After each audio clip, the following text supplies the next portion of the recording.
Hello everybody, I'm Caden Hartpence and this is my FBLA Social Media Strategies PowerPoint.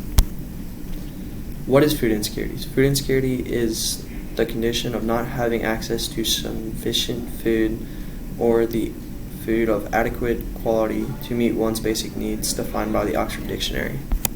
This is my schedule for posts.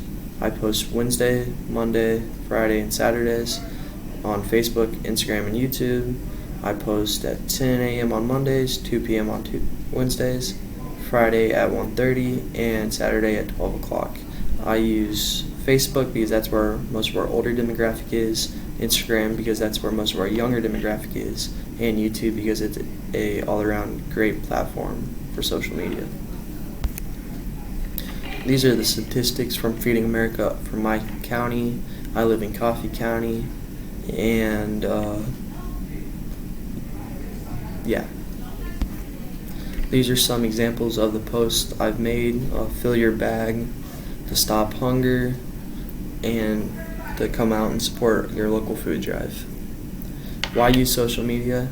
There is over 301 million live accounts on social media, and there's just more people that will see it and then maybe come and help support our cause.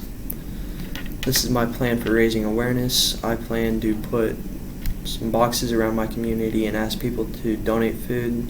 Then people who need the food can come and pick it up without people knowing. And I will post on social media where and when people can find boxes of food and to donate to the boxes of food. This has been my PowerPoint. I'd like to thank everybody who has listened to this and taken the time out to listen, and please help raise awareness for food insecurities.